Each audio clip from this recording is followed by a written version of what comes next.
Hello, good afternoon, and good morning. I'm LaKendra Tooks, and it's time for Tooks Takes. And today is a very special day because we have a guest. You know him from Jeff Lewis Live and his incredible, amazing podcast, So Bad It's Good with Ryan Bailey. Ryan Bailey is here. I wasn't expecting to walk into a full-blown studio. This is like a Stanley Kubrick production or something. This is truly amazing. Mr. Kubrick is definitely his ghost. Is he alive? Stanley? No, he's rest in peace. Yeah. May he rest in peace. But his ghost could be around here somewhere, Mr. Kubrick. Yeah, but I mean, if you're not watching this, which you should, and you're listening to this, I'm staring at like 3 beautiful cameras. We got lights everywhere. We've got a crew of people. We do. This is really amazing. Well, listen, here at Tooks Takes, you know? I mean, you've got all the takes now. We got all the takes. Yeah, I'm just literally looking around like it's a spaceship or something. Now, Ryan, what did you expect? Did you think I was going to bring you to the hood? Because when I talk to you, you're usually in your living room on your couch. I know. So You thought I was going to, okay, I get that. I'm just really impressed. It's a compliment. Okay, good. Yeah. See, here's our viral moment. We're getting our viral moment. Okay, Ryan. Yes. You know, I want to talk to you about Housewives and all that jazz. Sure. But first, I want to talk to you about you because I follow you on Instagram. Yeah. And you just posted a picture of you and your beautiful girlfriend. Yeah, fiancé, actually. Fiancé. I forgot that you guys are fiancés now. Oh my goodness. I'm so sorry. Fiancé. Beautiful. Where's the research team on this? Wow. We're having it. Here's our 2 viral moments that fast. Dang. It would be great if this was the first podcast I ever walked out of. Yeah. Like that would be special. That's my goal. I'm going to make you walk off. Like, I saw you at IRS issues in 2008. They're like, what? Yeah. Yeah. And then you have to go to Kinko's. You have to print out a poster that says dismissed. Oh my God. With a picture of you and Rebecca on a boat. Yeah. A picture of you guys at a Lakers game. Okay. Anyway, no, I want to talk to you. Yeah. Because you've got a baby on the way. It's really crazy. And you've made it Instagram official. Yeah, we made it Instagram official. Hard launch on the baby. A hard launch on the baby. And this is pretty much the first few people have gotten of Rebecca because we have kind of kept it offline. And so it was one of those things of like, yeah, let's do it. Let's rip the Band-Aid off. And so I had the idea of doing the pregnancy announcement in the Sur alleyway. Yes, that was so cute. Yeah, well, that's where the baby was conceived. So absolutely, there's no other place to make a baby. The Vanderpump Rules Sur Alley is really iconic in my head. Yes. We did actually nice pregnancy photos that in normal locations, but she did that one for me, and it was really cute. And it is so funny because Rebecca has gotten such a kick out of it. Everybody's been so nice, and it's really nice. But overall, even aside from Instagram, this whole journey has been so. I just never thought, I never thought I would be able to be a dad. So it's crazy this last 5 months. Are you excited? Are you scared? All of it. All of it. I mean, mainly excited, but a lot of fear. I mean, just a lot of fear. What scares you the most?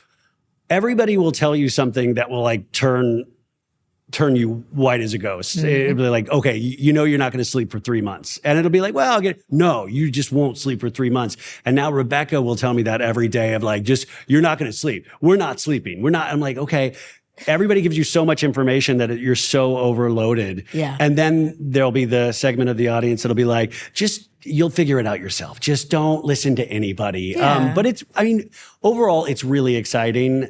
You just don't want to screw anything up. So you're cramming for the biggest test of your life. Yeah. Because you can't do like a cheat sheet or anything. You've got to actually keep this person alive. You do. You have to keep that little person alive so I can babysit. Exactly. That's why. But I'm so excited for you and Rebecca. And it was so great to see Rebecca on your Instagram because I had been calling her Rebecca Glass. I call her Snuffleupagus. A lot of people think she doesn't exist, but she very much exists. She exists. And and she's really pretty. Oh, she's beautiful. She's gorgeous. I'm like, why you been hiding this pretty girl? There's nothing. The internet is a cruel and dangerous place. I get that. But then it's great, like in times like this, where everybody's just really overwhelmingly happy for you. Yeah. Okay, as a Housewife fan, which housewife would you allow to babysit and which housewife would you never allow to babysit? Oh, God, that's good. Once you're on a Bravo show, I feel like that you can't babysit. Like there's just, once you made that decision to be on reality TV, but in reality, God, who would be? I mean, I'm trying to think of the least crazy. Crazy. That one's tough. The ones that you could really handle responsibility. It's usually the people that will self-produce because they're so like concerned. Emily and Gina? Emily and Gina might be really good babysitters. And that's exactly why they're not qualified to be on the Real Housewives. And potentially, if they don't get cast on OC next season, they might be looking for a job. Gina, definitely. You guys, dude, it is insane. Yeah, I would keep away from like the Barlows. I would keep away, not John, but Lisa, I think would be so self-consumed. Oh yeah, she would not be watching your baby. She'd have your baby going to get her a Diet Coke. Yeah. I mean, at the gas station. I think you'd be a great babysitter and you're not on Bravo. I think Doug Uden would be a great babysitter. Doug is great. Yeah. Doug would be great. Oh yeah, which Chumps? I mean, Jeff Lewis, no way in hell. No. Shane, obviously. Yes. Shane would be a great babysitter. Yeah, Shane's great. Babysits Jeff Lewis all the time. Yes. Oh, Shane would be an amazing babysitter. Gosh, everybody. I mean, like, I think Jameson obviously would be great. Oh my goodness. I would leave my newborn with Jameson. You will have a kid just so Jameson can babysit. Yes. Yeah. I would love for Jameson to have some type of influence over my child's life. No, and that's the great thing. And like, hopefully, who knows how long anybody will ever be on the Jeff Lewis show, but it is great to have this group of people. Like I said, we're newer friends this last year, and it's been so great to actually meet people that you're like, oh, I consider you a friend. Yeah. And then you kind of have this daydream of like, oh, maybe I'll be friends with these people for the next 20 years. And like, Jameson will be around. Yeah. And my kid will know Jameson. Well, a lot of Chumps come and go. Yeah. Let me ask you this. Are you friends with any like exiled Chumps? I don't know if exiled is the word, but I still consider Justin Martindale a good friend. He commented on the baby photo the other day and I just said, oh, I miss you because I haven't, and I'm the worst because I don't call people on a normal basis. It's, I'm just weird that way, but I miss Justin a lot. Who else? I mean, I don't know what exiled, I feel like every episode I do, I figure that's my last episode. Like it never has not been that way. Wow. I can't believe you think that way because you're so great and everybody loves you. Every week, I think it is my last time on the Jeff Lewis show. Wow. Yeah. I mean, I'm like that too, but it's only because, we were just talking about the type of comments that we get sometimes. Well, have you told your audience about like how intense that can be sometimes? I've touched on it because I don't want to cry on air, but click the downloads. Yeah. Download, she cries. She breaks down. She breaks down. Tooks breaks down. Tooks breaks. Yeah. It's tough because the Chumps are very opinionated. Yeah. I think a lot of them are middle-aged women. I think that's fair to say. Would you say the majority of the Chump audience? I mean, it really ranges. Like I've seen like early 20s Chumps to like in their 70s. But I guess, middle age. Yeah. And so I feel like they're kind of like, mom's age and, moms are usually, they give you, criticism that you did not necessarily want or ask for or need. So yeah, it's like you just kind of have to, I mean, I'm not going to lie. It does hurt my feelings sometimes, but I think I'm getting better. Does it ever hurt your feelings? Because Jeff will ruthlessly make fun of me, but we've talked about this before. I really genuinely love it. Like I get a huge kick. I laugh my ass off when Jeff does it. Yeah. Sometimes when you're opening like the 30th DM about that you used to wet the bed as a kid, it can it's not as funny as Jeff doing it. Right. And then it's like, that's Jeff. Like you are some stranger from, Connecticut and you're talking about me. And you try to respect everybody, but like Jeff, if Jeff calls me an idiot, I'll call myself an idiot. But once somebody online calls you an idiot, it doesn't have like the same panache, No. Wait, let's talk about this bedwetting. Oh, yeah. What was going on? A lot of stress. No, I was, as a kid, I obviously, I still am, but I was a very worried kid. I was the kind of kid that was worried about nuclear war. Like I was like, oh, we're so close to, like I was worried about things that no kid should be worried about at all. Why do you think you were so worried about stuff? I really still don't know because my dad is super chill and my mom, rest in peace, she was awesome. But I was that also. We grew up in a small town in Kansas and I was on a street of all girls, which I think that's why I'm really friends with a lot of girls. Like I was so comfortable in that, but I was never into sports. I was just into whatever was on the TV, whatever kind of pop culture I could get my hands on. And this is pre-internet. So it was just whatever the girls were doing on the block. But I really seriously then enjoyed it. And so I have like the taste of a gay dude or a straight female. And I think that's like the best taste. I agree. Because I'm such a gay man on the inside. Oh, I mean, I have everything that I truly love that is like magnificent in terms of art has come from the taste of a gay male Absolutely. or a woman. Yes. Yeah.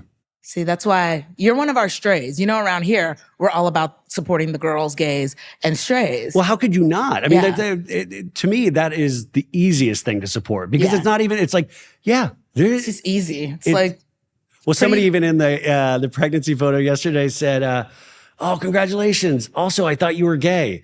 And, but by the way, I'm like, that's the biggest compliment that you can give me. Absolutely. You know?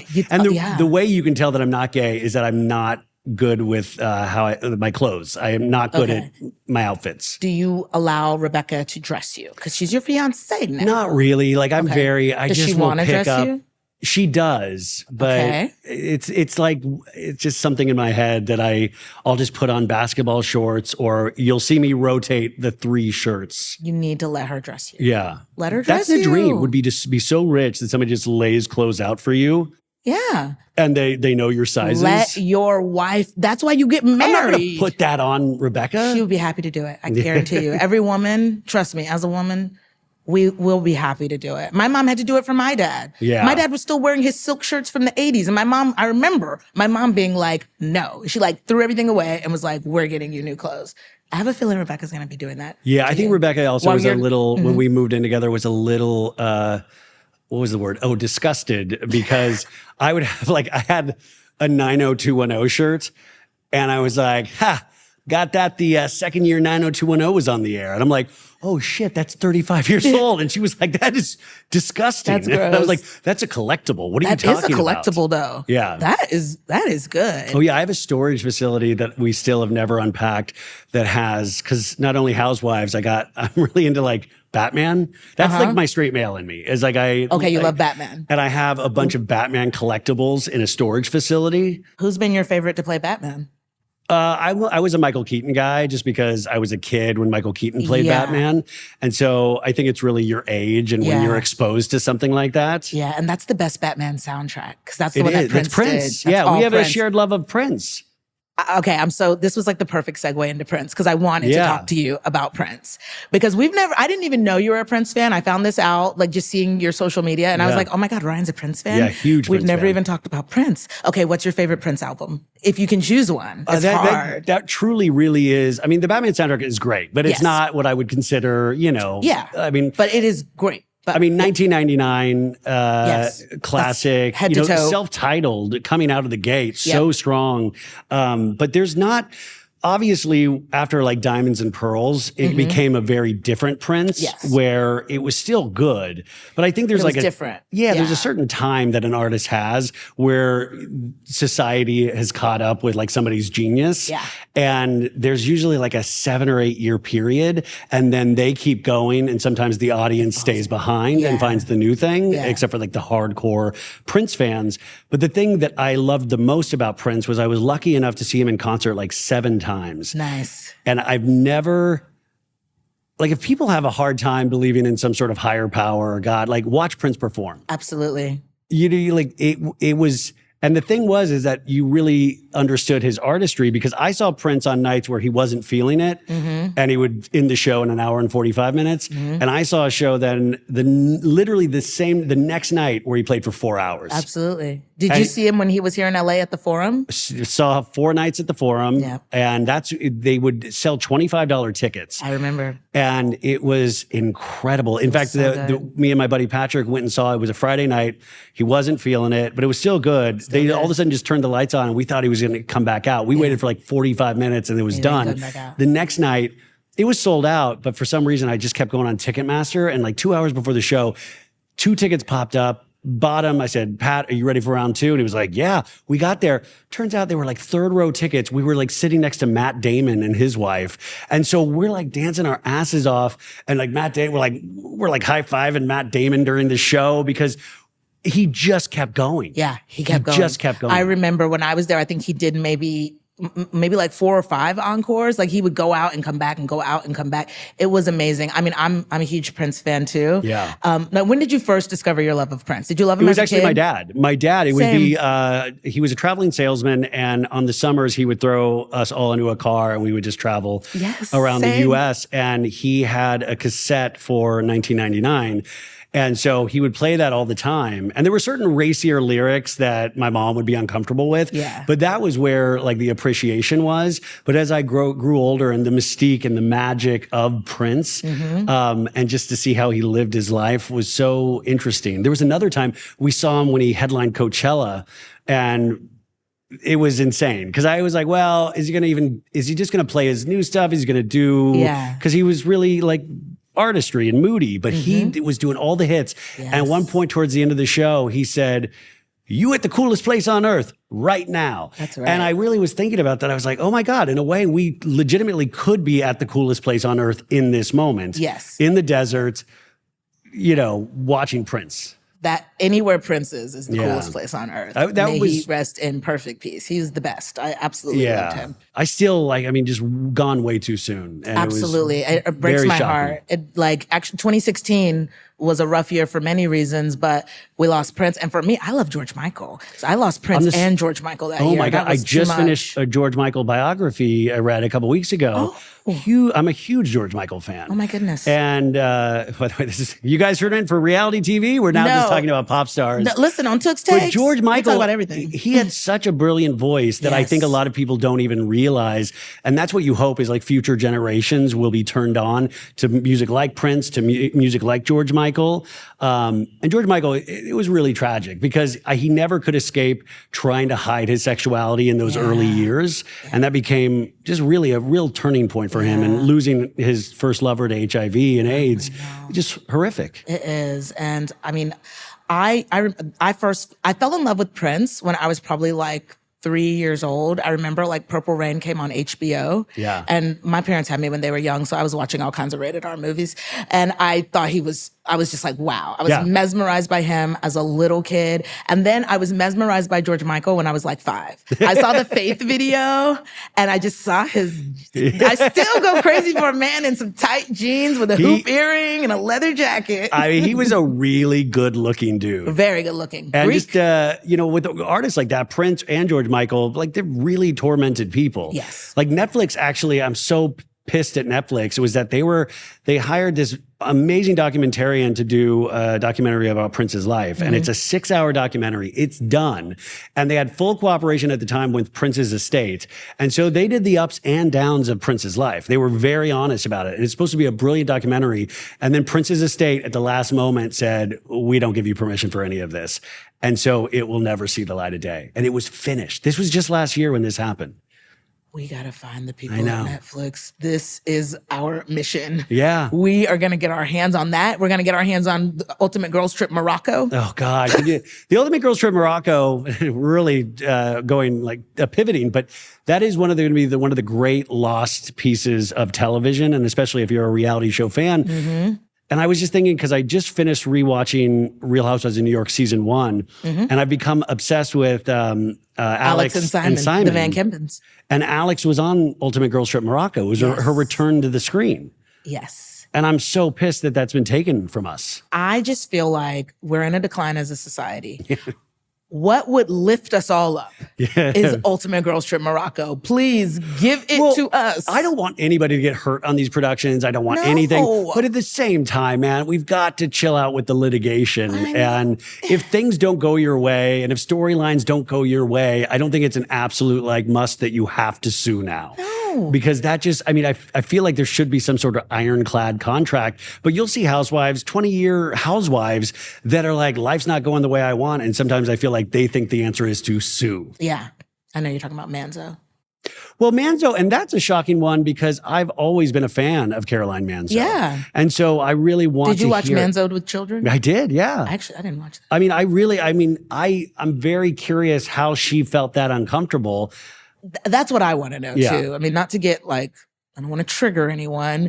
Obviously, you cannot invade anyone's personal space ever. Which she is saying Brandy. She said Brandy invaded her personal space. Brandy was saying that Caroline is allegedly a secret Yeah. Leslie. Well, which I is mean, great. Brandy, unfortunately, is an unreliable narrator. Yes. You know, it's like we have Yes. reliable narrators on these shows and unreliable. And Brandy, even though I thought for a time she was really great TV gold, get to a point where you're like, are you doing this to be sensational and to have a storyline? Or are you like, how much can we trust you at this point? Yeah. Do you believe she actually hooked up with Denise Richards? I do think something was there. Yeah. I mean, I do think something But was now there. that we know what Denise was going through in her marriage, now it all makes sense of like why Denise would want to be tight-lipped about that. But then I look at somebody like Brandy and I'm like, as a woman, sometimes it's like, I know you want to get your little clicks or whatever, but sometimes as a woman to woman, shut up.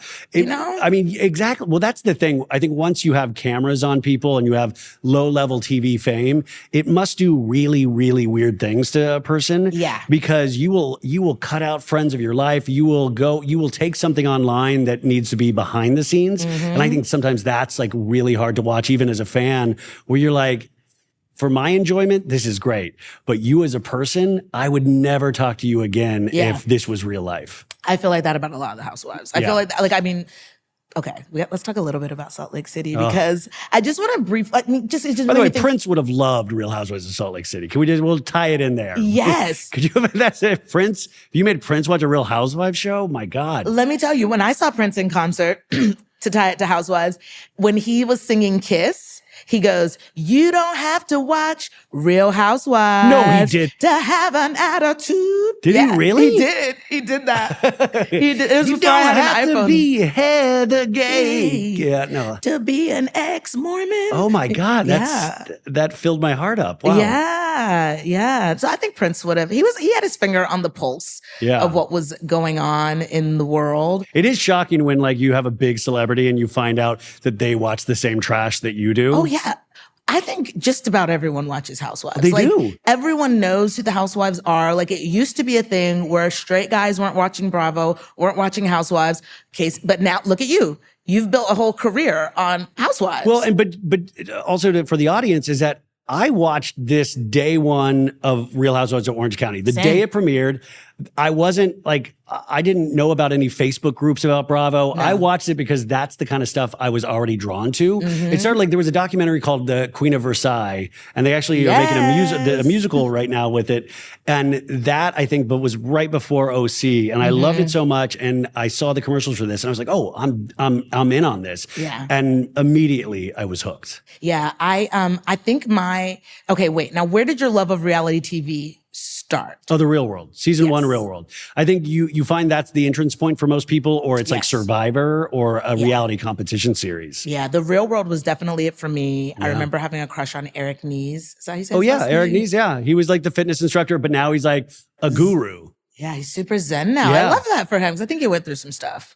It is interesting to watch people do like a 180 on these shows and to see where they come out the other side. But it's just so interesting now because these reality TV stars, you know, they're able now to have a career as an influencer or whatever. Like all these kids on Love Island, they walk away with like 1 million followers and they can get all these brand deals. I mean, but I wonder, like, is that something that's going to be sustainable for them? Well, I always say there's going to be scientists that will do tests on this one day because reality TV show as a genre has only really existed for 3 decades. There's a PBS show called An American Family that was in the late 70s, I believe. And that was really what is credited as the first kind of reality show. But they didn't even know what that was when they were doing it. And then the Real World would be like kind of the next bigger thing that exploded. So this is untapped. And like internet didn't exist in the way that it does now back then.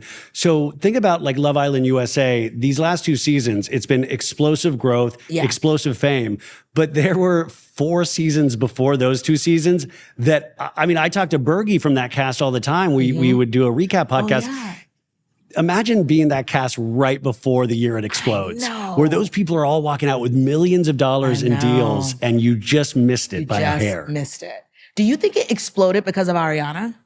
I think it was a confluence of so many events. And I think Ariana was one of those because we wanted to support her. We were like, oh my God. Also, she did amazing. She was up to it. And then I was already in love with the UK version of Love Island. So I knew that you could get sucked into this show. Yeah. But I thought, that'll be hard for American audiences. So that, like, Ariana, I think, was the entrance point. And then you had some really interesting cast. And that combination, people got really sucked in. Yeah. So it was great. Because so when Ariana hosted the first time, that was season 5. So there season 5, yeah. We just had season 6, I believe. Yeah. I don't really watch Love Island. It's hard. It's a commitment. I mean, that's it is. It's like every single day. And sometimes it is so mundane, and there's overpowering music, the edits. I mean, it's really, the production itself is something that you're kind of in awe of, because they turn this around in like less than 72 hours on a daily show. But sometimes it's really boring. And this past season, I didn't love it because you had that Bachelor notion of not here for the right reasons. Like you want to, even though it's ridiculous, to believe in the concept of maybe they could fall in love. Yeah. And in reality, they're just falling in love with their own social media profiles. Yeah. And it didn't have the same weight. So I'm curious where seasons from now will go. And also, aren't these kids so young? They are. That's the other ridiculous thing, too. I mean, they're young. Sometimes I'll have that moment when I'm watching, or Rebecca will have that moment where it'll be like, you're an old man. And I'm like, I am. This is crazy that I'm watching this. Yeah, because these kids are like in their early 20s. They're like 20. Well, I mean, I guess the average age is like 27, right? Yeah, and I don't even have a daughter yet. And I'm looking at them like, I don't know if I'm comfortable seeing this ass crack. I was know. like, 10 years ago, I would have been so much more comfortable with the ass crack. I know. I mean, that's what, having a daughter, I mean, it's going to change you. Are you ready? Are you prepared to be a girl dad? I really was so wanting a girl over a guy, because I wouldn't be able to, little baby guy. Because if that kid was into sports, I mean, already I was seeing that, like, I won't be able to teach him how to be your stereotypical guy. So I would just raise a kid that was like really into Housewives and like Batman, which is just a weird blend. But with a girl, I feel like you'll be able to bond. I'm a little more confident. She'll be daddy's girl. Yeah. I mean, knock on wood, that would be amazing. Yeah, she'll be daddy's girl. But we never know. Like, it could be a year from now, and like I come back and I'm like, turns out I suck at being a dad. Okay, so we're gonna bring you back in a year and see how it's going. We're gonna get an update. I just we leave the child on the chair on the way out. You should talk to Jeff about being a girl dad. I should. I mean, me and Jeff have probably a little bit of different circumstances. I will say it is really scary to think about just the amount of stuff you need and the amount of money everything costs. Really expensive. And you do wonder, you're like, how is everybody doing this? Like, how is everybody, because everything costs something. Like, we have to take a baby class next week, and that even costs money. Yeah. It's like a baby class. Like, by the way, I'm not. That's not the correct term. It's not just called baby class. It's probably. But it's a baby class. Yeah. Here's what you do with the baby: give it a bottle, change its diaper. But I feel like our parents didn't take a class. No, that's they were winging it. Oh, somebody told me to watch the documentary Babies, because you'll see how, like, ladies, like, in tribes, they're having babies around goats and everything's okay. Everything's fine. Look at us. Yeah. We grew up eating Red 40, like all kinds of crap. Well, that's what I keep saying. I said, we're already ahead of the game, because I do a job primarily that I can work out of the house. Yeah. And Rebecca has a job that she primarily works out of the house. So already we're going to have 2 parents that will be able to drive this baby crazy. Good. On a 24/7 basis. You let this kid know, hey, you're in my world. You're in my, and in my world, we go to sleep at 7. This is when I get tough, yeah. Now, I want to ask you, because, to go back to the bedwetting. Yeah. Back to the bedwetting. There's the title of your memoir. So you weren't really into sports as a kid. Yeah. Is your dad like a sporty guy? My dad's a sports guy, yeah. I mean, there was I'm really close with my dad now, but when I was growing up, that was like a huge thing, because I really had the impression that my dad thought I was a weird kid, And I understand why he might have thought that. Not that he was like, you're a weird kid or anything like that, but I was just into very different things. And my dad grew up dirt poor in Columbus, Ohio. Like, the fact that my dad got to live the American dream of, like, we were a middle-class family, but this guy grew up dirt poor, and he was a businessman, and he had a house, and he had all of these things that he did not have as a kid. And so I think even that, you think about it being in your 30s and 40s for him, probably just being shocked at what his life had turned into in a good way. So there was this weird kind of thing that I felt like I was not, I thought I could sense that he thought I was a little different. Right. Yeah. So as a kid, were you closer to your mom? Oh yeah, huge, big time. Really? Yeah. What were some things you and your mom used to like to do together when you were kids? Just talk shit about people. No, Really? no. I mean, she was great. Like I will say, my mom was like the hardest working woman I ever met in my life. Like what did she do for work? She actually didn't have a college degree or anything, and she was a stay-at-home homemaker, or whatever what was the word? Domestic engineer. Domestic goddess. Yeah. And she raised us. And then around the time I was in 4th grade, she became a secretary at my elementary school. And we moved to Arizona at that point. And then she was a secretary at this Radisson resort. And from there, she worked her way up to the head conference service manager without a college degree. It was pretty much dominated by an all-male industry in this. And I mean, it was amazing. I mean, she was working like 16-hour days, and she was so good at it. She was so precise. She planned all of these events for like Fortune 500 companies. I mean, you could give her a project, and she would find 30 ways to get it done fiscally. I mean, she was just really amazing. And so that's the saddest part of all of this, is that we lost her 2 years ago. And I know people are like, oh, she can see it, blah, blah, blah. But just the manpower alone, like she would be so good and hands-on. And so in a way, that's the biggest disappointment, if there is one, you know? Yeah. But yeah, she was just great. And she was also that person that encouraged your dreams. Yeah. Like, you know, I think about 15 years ago when the acting career wasn't going great, I was like, why, how dare you be this encouraging? Like, why would you ever let me do this? And, but she was always just really believed in me. That's really sweet. You know, and that I would also have loved for her to meet Jeff. She would have gotten such a kick out of Jeff. I mean, such a kick. Well, actually, let me ask you, how did you meet Jeff? I met Jeff. So of course I'd watched Flipping Out.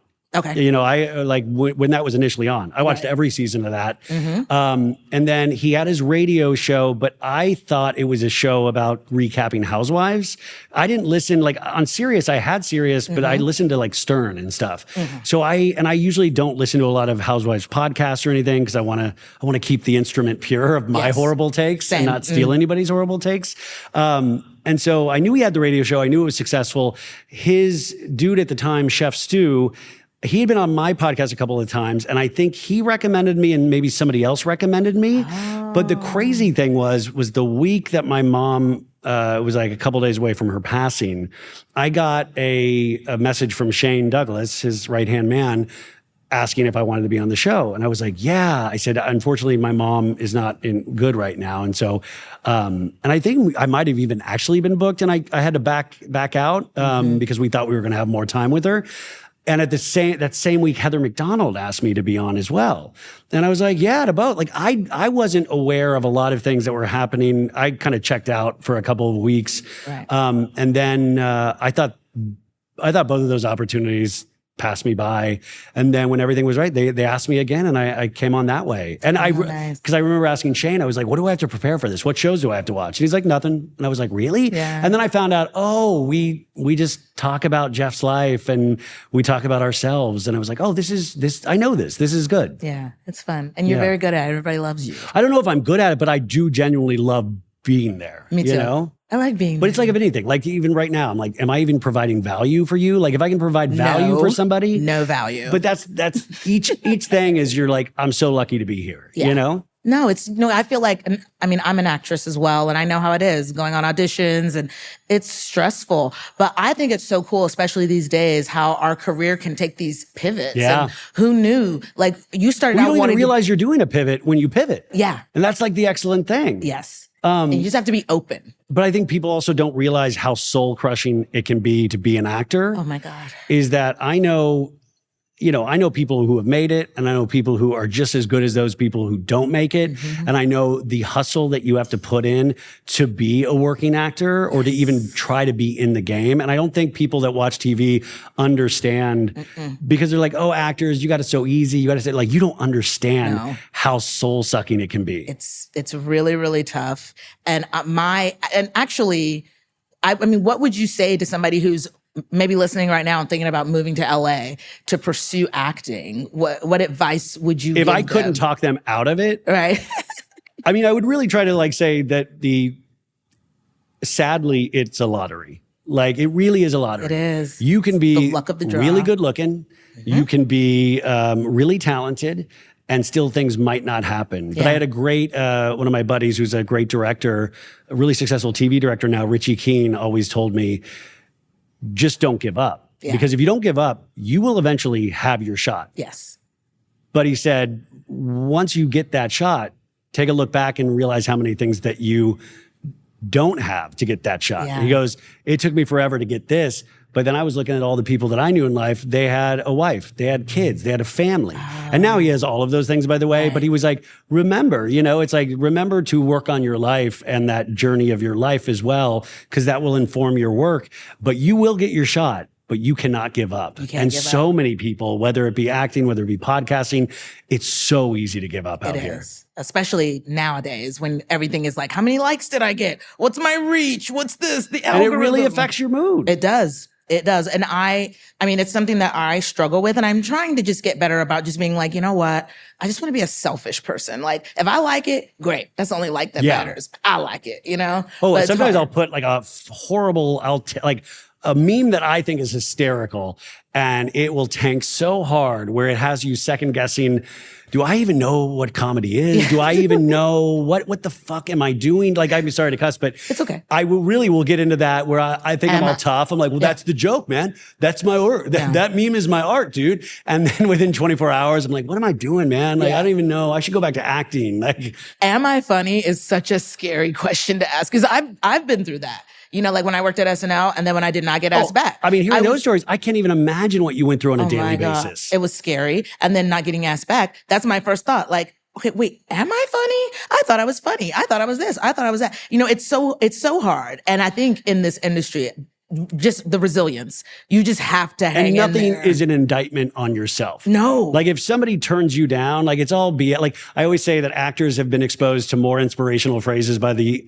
age of 30 than most other normal people will hear their entire lives. Yep. Because you always have all these people. That's why all these cults will like kind of go towards actors because we will sign up for anything to try to help with the negative voices in our head. A cult tried to recruit me at Central Casting. Really? When I'm there trying to sign up for extra work, there's the cult. I won't name the cult, but there they are with their table and their brochures. What's what I said? If Scientology had hit me on the right day, they would have got me hook, line. Like if they had gotten me on the right day, like I would have on a blue polo shirt and some navy Come on blue in pants. Hear the word of L. Ron, please. Yes. Okay. We have to talk about Housewives. Yeah. We haven't really talked. We've been talking about everything else. We haven't even really boring talked the about audience to tears hearing about my life. Wait, actually, real quick about the bedwetting. I just wanted, it was a very real thing. I just wanted one detail that I do love to talk about was that it got to a point where my parents didn't know what to do. And they got a janky, like it was an old school Sears machine that you would hook a pad up underneath the bed sheet. And once a drop of water hit the pad, it would activate an alarm. They would go, wah, wah, wah, wah. And so I would get like all of a sudden just grabbed in the middle of the night. I was like, is this a tornado drill? And it would be because I was wetting the bed and this machine would stop it. I'll give you one last horrific story. I was invited to my first slumber party with a bunch of dudes. And I was like, I'm like 8 years old. I'm like, how do I mean, there's a real risk that I'm going to wet the sleeping bag. How do I get out of this? And so I was like, I can do this. And I didn't tell my parents I was worried about it. And I think they were worried for me. So I had the bright idea, because I'm not, I think you probably gathered, I'm not like this brightest bulb, is I grabbed, my dad's Scotch tape from his office. And I taped up the hole in my penis. Your urethra? Sure, yeah, if you want to use the technical term. And I thought that will stop anything. That will stop any liquid that comes out. And so right before I went to bed, I went in the bathroom, and it turns out I did wet the bed, and the Scotch tape did dick because it just immediately just came off in a big. Anything you would have to use duct tape, but that would hurt. But the boy's mom was awake early when this, and she covered for me and stuff. But God bless her. I think that's those instances I think are the reason why I am who I am today. It's character building. Yeah, I don't know if it's stuff we go through. It's horrific. It is horrific. Yeah. It is bad. What about wearing a diaper? You know, nobody suggested that to me at the time. No, yeah. when And thank you're- God it doesn't have. I think the last time was when I was like 12. I think, yeah, which was still pretty late. When you're telling these stories, I'm like, God, I wish I would have lived in your neighborhood because I know my mom would have been like, boy, put this diaper on. Yeah, that's no. By the way, I think a diaper potentially would have scarred me even worse. I mean, truly, I'm just the grown man living with his parents still, just walking around in a diaper. Yeah. In a diaper and a t-shirt, It's like amazing. an adult baby. No. Okay, adult babies. That's a good way to segue into Housewives. Yeah. Okay, right now we just had OC. This season of OC, we've already talked about this Yeah. on your show. So 'Cause I that is still good with watch it. Riley. You don't. But I binged it this weekend. I'm sorry. Well, thank you for that. Yeah. Thank you. Okay, who's the most evil on the cast of OC right now? Well, I think easiest is Tamra. Like, Yes. I think just from a fundamental, if you play the Housewives game, and I think Tamra in a lot of ways has turned the Housewives game into something that is a game like you see on Survivor or The Traitors. Yes. So it's really not about relationships anymore. It's about like making moves. Survival. Yeah, to survive. Now, I think there is a chance that Gretchen is, I think her ideology is potentially, to me, just in my personal taste, can be a little evil for my personal taste. But if you were just to go by the show itself, because Gretchen on the show, I'll find myself agreeing with Gretchen in certain moves, and Gretchen will like clock Tamra correctly. But once again, if you're not a reliable narrator, it doesn't matter how hard you clock somebody, you won't take what they have to, you won't take what they're selling. But Yeah. Tamra to me is just, it's Groundhog's Day. Yeah. We see the same thing thing. again and again. So as I congratulate her for being such a successful housewife, Yeah. the reason why Salt Lake City still works 6th season in is because we're still entertained by their fighting. Yes. When they fight, it has become like nails on a chalkboard to me. It gets a little dark and mean. Well, who do you think is the most evil? Gretchen. Yeah. Why? I just think she's not truthful. I don't think she can be trusted. She lies a lot. Like even with the But thing. they all lie a lot. Okay, they all lie. I mean, because Lisa Barlow and Tamra are very much similar to me. It's just that You Lisa think Barlow so? is so entertaining. Yes. Tamra used to be very, very entertaining in Yeah. earlier seasons. So I'm curious, if you took Lisa Barlow like 8 seasons from now, would we, it's like Prince. Like Lisa Barlow's in her Prince moment of like, she's on fire, Yeah. man. Like so entertaining. Yeah. I don't agree with anything she says, but my God, what an artist. But 8 years from now, is the audience going to move past that? Is she going to be the artist formerly known as Lisa Barlow? Exactly. Yeah. Okay, so I guess like, I mean, I say this all the time because I'm not a good liar. So it's just so hard for me to like wrap my head around people just lying, just 'cause, I mean, in my life. I think it's almost encouraged. I don't think producers encourage you to lie, but I think they see everything around and sometimes you just get the sense of like, well, they're just trying to keep their job. Yeah. They are just trying to keep their That's why I like jobs. housewives like Heather Dubrow, where I'm like, if you get canned from the show, I do not have to worry about you and your paycheck. Oh no, Heather's gonna be fine. Like with reality TV stars, I have to worry about 800 Bachelor contestants, how they make a living for the rest of their lives. There's only so much tummy tea that these people can, there's only so many brand deals that are out there. I know. And so this is an unstable job market. It is. And so anybody that gets in here now, like I always think about Sheena from Vanderpump Rules, like the way that she's been able to like keep this going. But I figure even for them, it's scary to look down the line. It is. Like there's no retirement plan in Bravo. No, but I hope, and I think a lot of, the Vanderpump Rules kids, I think a lot of them were maybe sort of smart with their money because they can afford, like Sheena could afford to buy that house in Sherman Oaks, I think. Yeah. I mean, I don't know. But I feel like if they're smart, they can figure out a way to, write books and go do live shows and things Yeah. like that. Because we'll eat it up. We'll buy your products. That's why I'm looking at Dr. Wendy. Like, what are you out here doing committing fraud? I'll buy your candle, girl. You don't have to do fraud. I want you to go to prison. Wouldn't that be a great housewife post if they were like literally said like, hey, I'm a month away from committing some kind of crime. Would you buy this Buy product? my candle. Buy my book. I would probably go out of Stream my way to buy it. song. Yeah, I will stream your song. I don't want you in prison. I like my housewives to be free. Do you think Dr. Wendy did it? I read the court documents. It doesn't look great. And I am a little concerned that her lawyers came out and said, well, we want it thrown out for illegal, this was an illegal arrest, illegal search. And that kind of worried me that it was like, well, let's throw the case out based on how it went down as opposed to I flat out didn't do this. Yeah. That worried me a little bit. But I think Dr. Wendy, that one hurt because I believe in Dr. Wendy as a person. Yes. Like, here is a professor. Here is somebody that's been 4 on television degrees. that has nothing to do with Housewives.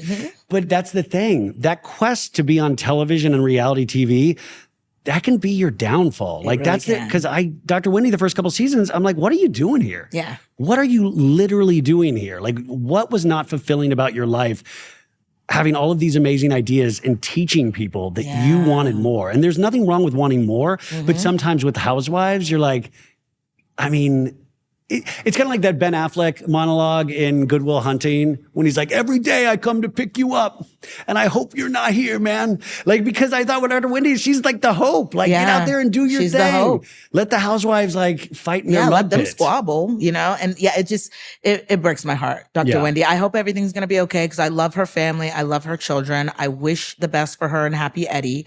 Well, Eddie is still, he did a weed event a couple weeks ago. So he's still out there promoting the weeds. Happy Eddie, the weed brand is good. Is Dr. Wendy, she's not in jail right now? No, right? no. She's home? She's home. Okay. Yeah. In fact, I believe they're filming right now for Potomac. Oh, wow. Yeah.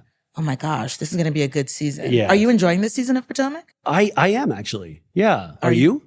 I am. Yeah. Okay, what do you think of the new girls?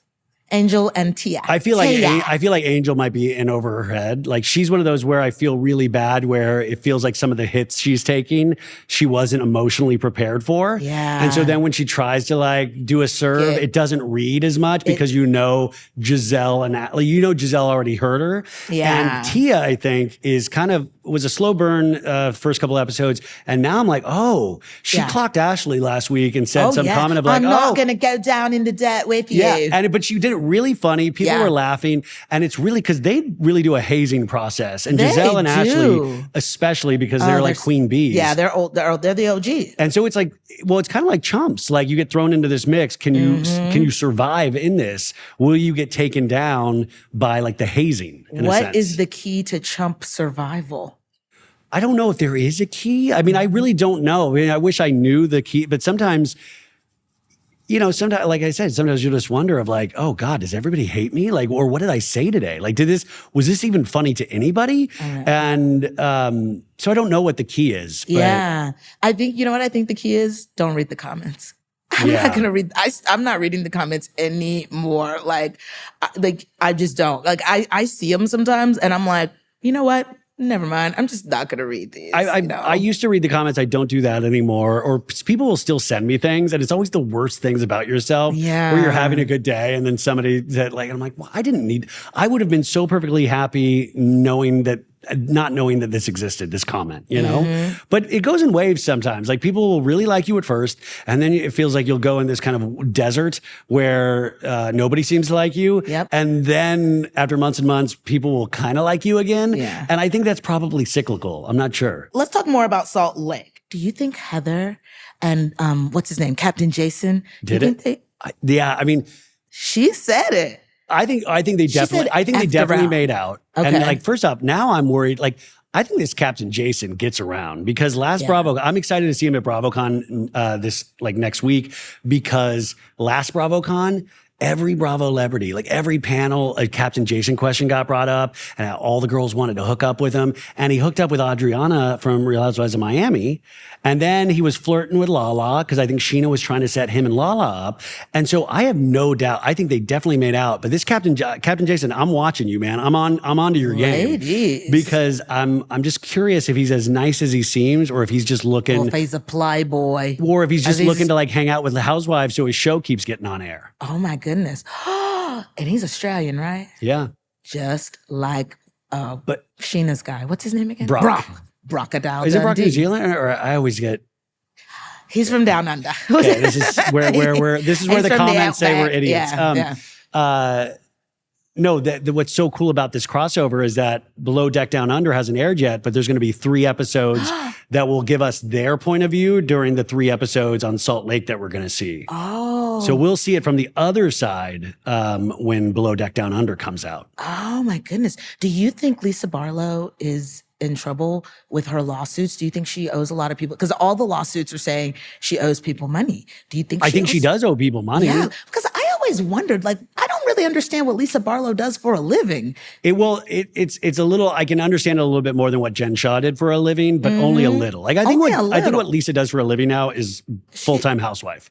Right. Because I think she gets so many opportunities. She got the Kerastase, she got the Wendy's brand deals. Yeah. She gets good brand deals. Yes. And so I think a lot of the money comes from that. But I do know she throws party events. So she's an event planner? Event planner and stuff for like Sundance. But now Sundance moved their locations. They're not going to be in Park City anymore. Huh, because that's they would always call her the Queen of Sundance. Queen of Sundance, yeah. But I'm like, I don't know. I mean, like, do event planners make a lot of money? I mean, and then what does John do? You make good money, but you don't make insane money. Yeah, because I mean, she is head to toe, like designer down. Well, I did a deep dive once on her for our Patreon, and I would try to find, like, I couldn't find for her company, I couldn't find a proper website. I couldn't track down like all of these little things. So I was just wondering how, like, is it just word of mouth, her business? I was really curious about that. But Lisa's so good at distracting and she's a good deflector. Throwing attention other ways. Yeah. And if she'll do the yell and clap, like, I'm not talking to you. And she'll do that. And if that doesn't work, she'll cry. Will scream. Yeah, she'll and like bat her eyes run, and she'll cry. call John. And then she'll go back to yelling. Yeah. And so it's really amazing to watch her like kind of bob and weave. Yeah. Yeah. Okay. What are your thoughts on Britney? I don't understand how she exists in this earth, but I love that she does. Like, I think she's fantastic. I mean, I don't know if she could do a full-time housewife. She had that episode with her daughter came on a couple episodes ago. Yes. And her daughter so succinctly, and I think bravely said how you made me feel as a child proud of her daughter. and how you chose men over me. And Britney was like, yeah, okay. And I was like, oh my God, are you getting this? Yeah. Are you getting what your daughter is saying? Some wire is not connected on Britney's brain. And sometimes those make for the really great housewives. Really great housewives, bad moms. Yeah. I'm not saying you're a bad mom, Britney. I love you. Well, no, her daughter said she was a bad mom. But your daughter, I'm just quoting your daughter. And I think Britney might agree that for a time she was a bad mom, right? But everybody, like, no offense to Jared Osmond or all offense to Jared Osmond, everybody says this doesn't work out. And how are you going to keep putting yourself in that situation, you know? I'm really rooting for them. I want Britney to become Britney Osmond. Are you insane? Are you really rooting for them? Yes. Her daughter said don't do it. They made out and the daughter came over to hang out with them and then they made out. But I want Jared and the daughters to get along too. I want reconciliation. This Jared, all he's interested is in like Britney's boob. Well, I think a lot of other ladies' boobs and like charcuterie trays. Like that's how he's like, hey, let's have a charcuterie tray. He's always wearing so much man jewelry. When you get more than 2 bracelets on your wrist. Hey. No. As a man, and no, if I'm like, sorry if anybody has 2 bracelets. As a man. No, but like you think about like people like Johnny Depp. Wrists. Johnny Depp and Lenny Kravitz, like it must take an hour to get out of the house because they have like 30 necklaces and 30. That means you really are into yourself in a sense. You're really into that. And there's great personal style. Right. But I don't trust Jared. He's always like trolling online for like women and stuff. Yeah. He slid into Mary Cosby's But at the DMs. same time, I really hope he's at Bravocon and I hope to get a picture with him. Oh my gosh. I would love it. Yeah. I have to figure out a way to sneak into Bravocon. I'm doing it. I have so many pictures with Bravo celebrities that at the time I was like, yes. And now I'm like, well, can never use this picture again. I have one with like John Jansen at Bravocon where I was like, John. And when he was with Shannon at the time. Yeah. I have one with Louis Ruelas, Teresa's husband, you know. Are they still together or are they what's going on with them? They're still together. Okay. They're still together. But I'm like, you know, you never know. Like the Bravo audience is so hit or miss. Yeah. So, you know, where I'm like, this one will just be for me. Who are you most looking forward to seeing at Bravocon? God. I mean, see, it's weird. Like I'm into the weird. Like I would love to meet Todd Bronwyn's husband. The Mr. Todd? Yeah. I can't believe I'm here. The stupid. What are you going halfway around the world to see Lisa? Lisa's a pile of Cherry trash. Stealer? Yeah, cherry stealer. I would love to get a picture with Todd. See, I'm in like for those like weird little like The couple niche. scene people that like crack me up. Miss Muzzy. I would still love to get a picture with Ken Todd, Lisa Vanderpump's husband. Like, I love Mr. Ken. Can you believe No, darling. Can you believe Tom was hanging out with Raquel in the jacuzzi? I can't believe that. No, there is like so many people, but BravoCon is so awesome because it's not even the Bravo celebrities. It's just all us geeks like Bravo loving the fans. same stuff. You could get into a conversation with a complete stranger and just have an hour worth of conversation. No, you I know? love finding out that people are Housewives fan. I'm like, I get so excited. I'm like, oh yay, let's talk. Oh, it's like a secret society. All right, we're gonna get ready. We're gonna wrap up. What?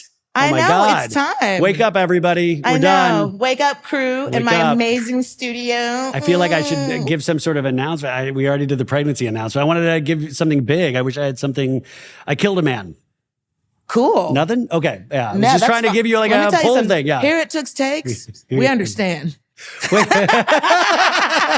Hey, remember when LaKendra let Ryan off for the admission that he killed a man? That was. Listen, if you told me you killed a guy, I would say he probably deserved it, and let's handle Hey, this. yeah. Do Let's not get it pass that handled. around. Keep it in Okay. family. Yeah. By the way, the Chumps, that will eventually happen one day. You will be approached by a Chump, and it will I be have a probably the feel- one you're not thinking of. That's a good wrap-up question that maybe won't make the air. Which Chump do you think is most likely to commit a major crime? I won't say which crime. Okay, whichever Chump it is, I will say at the end of the day, it will be tied back to Jeff. It will be Yeah. like Jeff suggested it, or Jeff suggested it, and then this happened. But Yeah. Jeff he will not be directly involved. Yeah. But I think it'll be just like somebody, like it'll be like Oscar. Oscar? Yeah, because it'll be like, I'm looking to pay down my bills and looking to move out from my parents' house. I And did it all to get some tickets to WrestleMania. Jeff offered me a season pass to Disneyland, and I had to do it. Oh my goodness. That's a good place to wrap Yeah, up. so- Thank you guys so much. Thank you, Ken's Day crew. Make sure you're following Ryan on social media. So Bad It's Good with Ryan Bailey. Yeah. So Bad It's Good with Ryan Bailey. Listen to his podcast because you got time. You can listen to Tooks Takes. And go rate and review this podcast. If you're listening, not Yes. watching, or if you're watching, just rate it 5 stars on Apple Podcasts and Spotify. It helps. Yes, y'all. Listen to Ryan. He's the podcast guru. You are the podcast guru. Yeah, I've been doing it a long time now. You really Yeah. have. Well, I don't think guru, but I do it a lot. Yeah. You do Yeah. it a lot. Yeah. I love that. We'll talk more about that the next time Ryan Bailey is here. And as always, I hope and pray that my light helps you find your light and you shine so bright. And I will see y'all next time. Bye.